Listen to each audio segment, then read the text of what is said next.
ಸಚಿವ ಸಂಪುಟದಲ್ಲಿ ಪೂರ್ಣ ಪ್ರಮಾಣದಲ್ಲಿ ಚರ್ಚಿಸಿದ ಬಳಿಕ ಯಾವುದೇ ಸಮಾಜಕ್ಕೂ ಅನ್ಯಾಯವಾಗದ ರೀತಿಯಲ್ಲಿ ಜಾತಿ ಗಣತಿಯನ್ನ ಜಾರಿಗೊಳಿಸಲಾಗುತ್ತದೆ ಎಂದು ಮಹಿಳಾ ಮತ್ತು ಮಕ್ಕಳ ಕಲ್ಯಾಣ ಸಚಿವೆ ಲಕ್ಷ್ಮೀ ಹೆಬ್ಬಾಳ್ಕರ್ ಹೇಳಿದ್ದಾರೆ. ಬೆಳಗಾವಿಯಲ್ಲಿಂದು ಸುದ್ದಿಗಾರರೊಂದಿಗೆ ಮಾತನಾಡಿದ ಅವರು, ರಾಜ್ಯ ಸರ್ಕಾರದ ಸಾಮಾಜಿಕ, ಆರ್ಥಿಕ ಹಾಗೂ ಶೈಕ್ಷಣಿಕ ವರದಿಯನ್ನ ಸಚಿವ ಸಂಪುಟದಲ್ಲಿ ಮಂಡಿಸಲಾಗಿದೆ. ಆದರೆ ಅದರ ಬಗ್ಗೆ ಯಾವುದೇ ಚರ್ಚೆಯಾಗಿಲ್ಲ.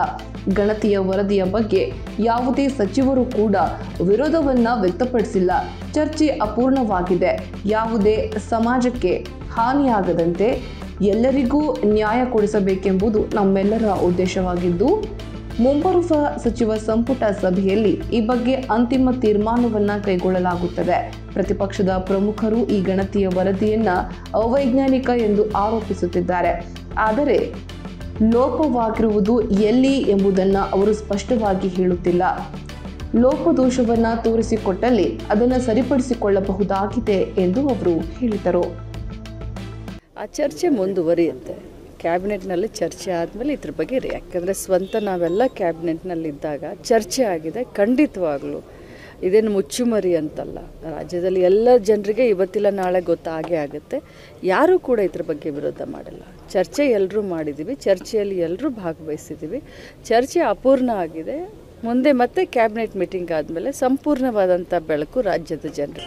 ನಾನೇ ಕ್ಯಾಬಿನೆಟ್ನಲ್ಲಿ ಅವತ್ತು 3 ಗಂಟೆ ಕ್ಯಾಬಿನೆಟ್ನಲ್ಲಿ ಇದ್ದೀನಿ. ನಾವೆಲ್ಲರೂ ಸಾಕ್ಷಿ. ಸುಳ್ಳು ಮಾತಾಡೋಕ್ಕಂತರೂ ಬರೋದನ್ನೇ ಇಲ್ಲ. ಊಹಾಪೋಹಗಳಿಗೆ ಎಡೆ ಮಾಡಿಕೊಡೋದು ಬೇಡ. ಈ ಯಾವ ವಿಚಾರವಾಗಲೂ ಕೂಡ ಅಲ್ಲಿ ಚರ್ಚೆ ಆಗಿಲ್ಲ.